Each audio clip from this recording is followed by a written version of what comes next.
I won't live this alone. Can't leave it up to you.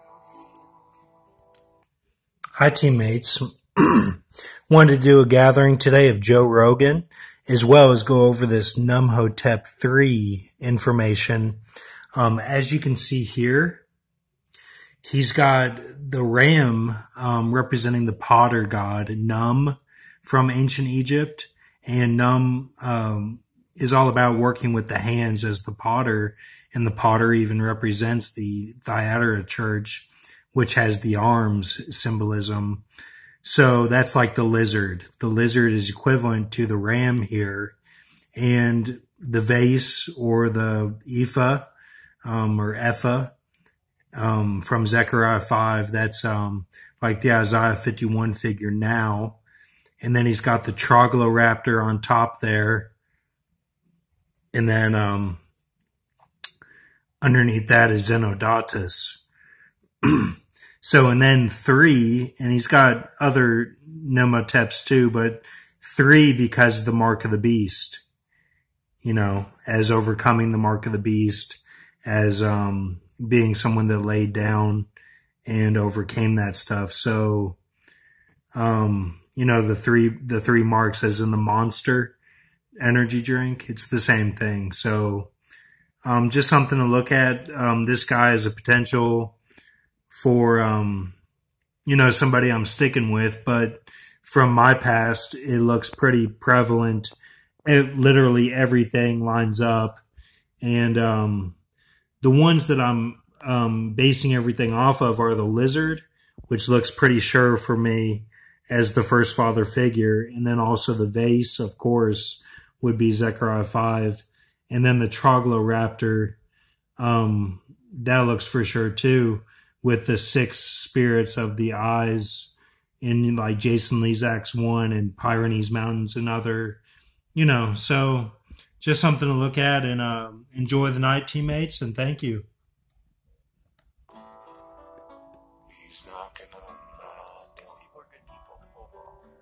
They recognize that they don't want to. I knew all of my life.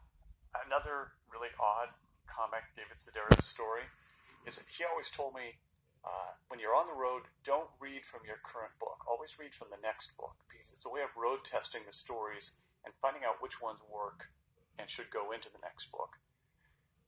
And in doing so, he was telling this story about being in this forensic laboratory as an autopsy was taking place.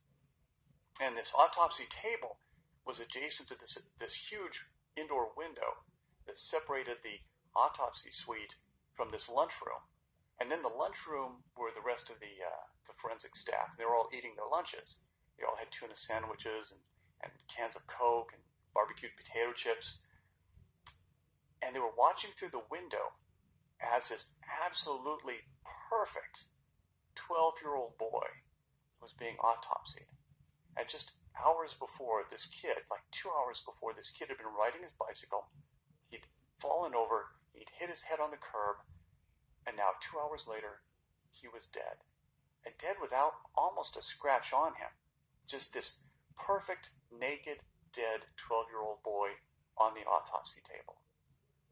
And as the technicians eating this liver cup, and they were hissing on for, and so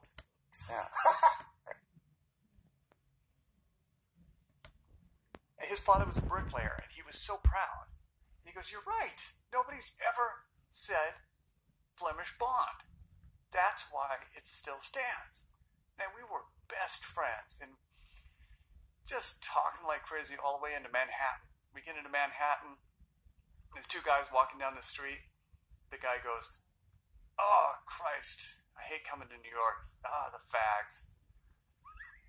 And I said, "Well, I'm married to a man, and faggot is pretty much my middle name." And that poor guy had to do this whole...